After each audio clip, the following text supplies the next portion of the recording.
ஆனவன். நான் பேசுற விஷயம் உங்களுக்கு பிடிக்கலையா? ஐயோ, அப்படிலாம் இல்ல. சரிங்க, அப்ப நான் கிளம்புறேன், வரேன்.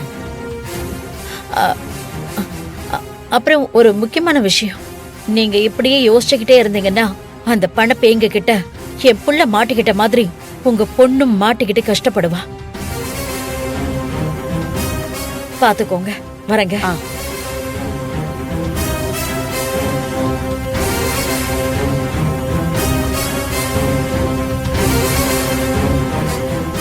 என்ன இவ்ளோ விஷயம் நடந்திருக்கு?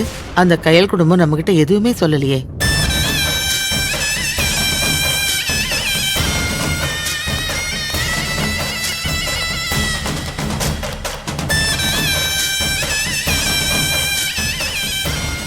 கயல், நீ என் புள்ளைய கட்டுக்கிட்ட.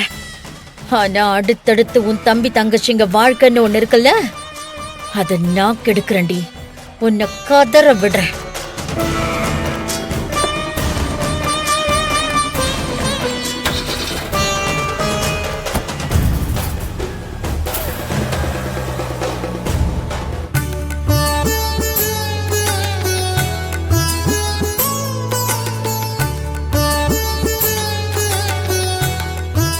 ஆனந்தி, எல்லாத்தையும் அறிஞ்சிரு. சரிங்க நீ.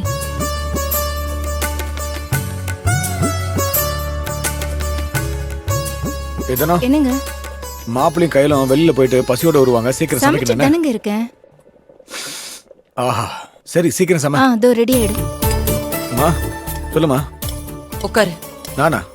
உட்காருடா. சொல்லுமா, என்ன விஷயம்? நிலைமை நாளுக்கு நாள் மோசமாயிட்டே போதுரா. வீட்டு வருமானத்துக்கு அடுத்ததான் நாம என்ன பண்ண போறோம்? என்னம்மா இப்படி கேக்குற? கையில ஒரு பொட்டு காசு கிடையாது. மளிகை சாமான் எல்லாம் வேற காலி ஆயிட்டு வருது. மாப்பிள்ளை